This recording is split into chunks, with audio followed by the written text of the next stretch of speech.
నారాయణ ఆది నారాయణ. ఓం నారాయణ ఆది నారాయణ ఛానల్ను ఆదరిస్తున్న గురు బంధువులకు స్వాగతం, సుస్వాగతం.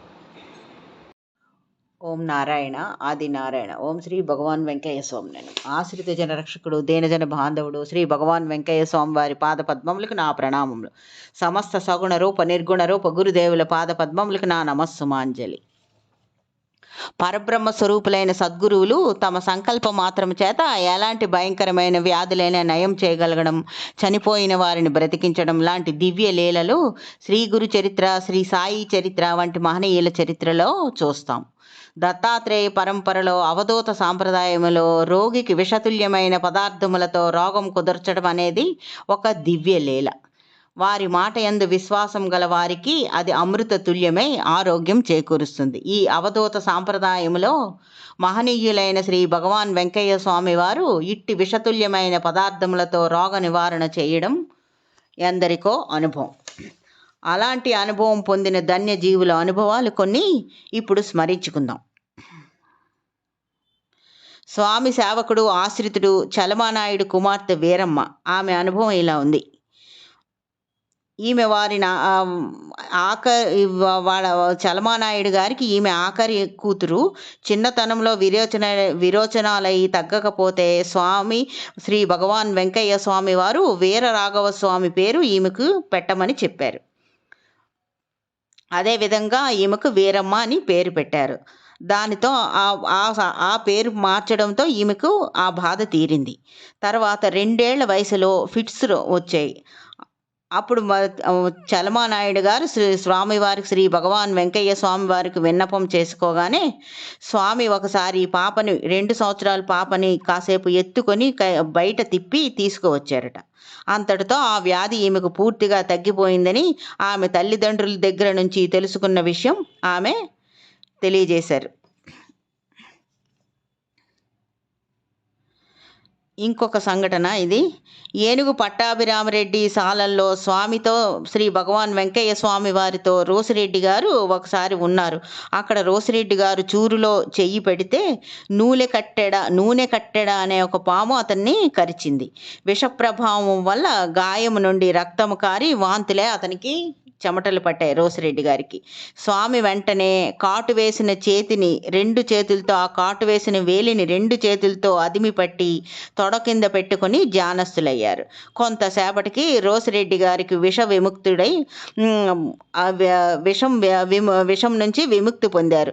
అప్పుడు స్వామివారు ఇలా అన్నారు, అయ్యా నీ శరీరం సంజీవిని అయ్యిందని. అప్పటి నుంచి రోసిరెడ్డి గారికి ఏ పాము కరిచినా, పురుగు కరిచినా విషం ఎక్కేది కాదు.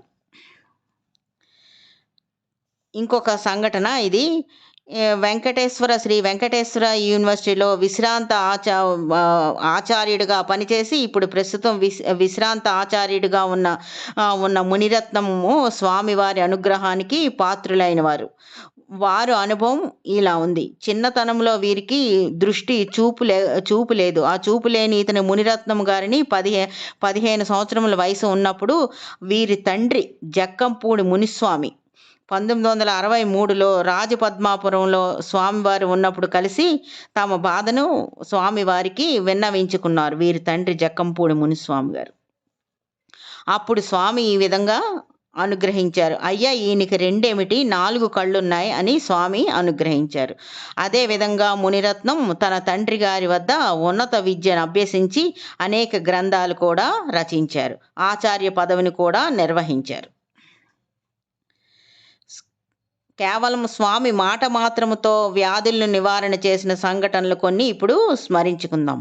1958లో యానాదిరాజు యానాదిరాజు అనే భక్తుడికి కుల్లూరులో చదువుకునేటప్పుడు ఒళ్ళంతా సెగగడ్డలు వచ్చాయి. స్వామి దగ్గరకు రాగానే ఏమి చెయ్యవలేవయ్యా అని అన్నారు స్వామి. ఆ మాట మంత్రమే 3 రోజుల్లో తగ్గిపోయాయి. 1959లో అక్కిం వెంకటరామరెడ్డి గారి వదిన వెంకట సుబ్బమ్మ, ఈమెకు కాలి వేలికి కురుపు లేచి తగ్గక స్వామిని ఆశ్రయించారు.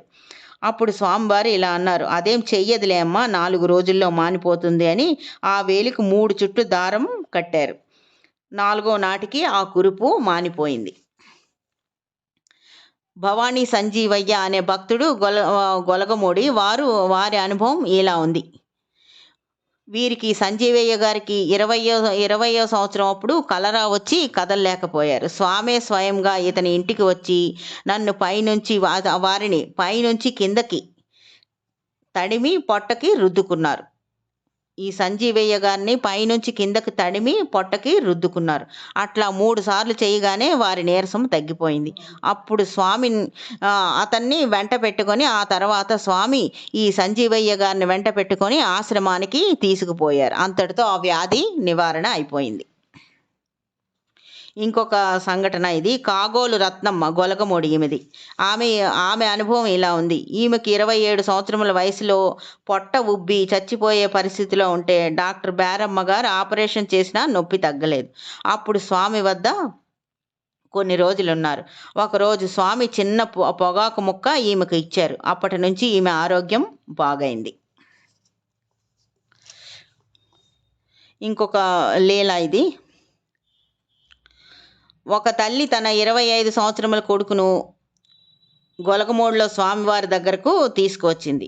అతడికి ఒక విచిత్రమైన వ్యాధి. కాళ్ళ ముందు కర్ర పెడితేనే అడుగు ముందుకు వేస్తాడు. అందుకని ఆ తల్లి ప్రతి అడుగుకు కర్ర పెడుతూ ఉండేది. అలా అతని చేత స్వామికి గుండానికి కలిపి ప్రదక్షిణలు చేయించింది. ఒక్క నెలలో అతడు మామూలుగా నడుచుకుంటూ వెళ్ళిపోయాడు. ఓం నారాయణ ఆది నారాయణ.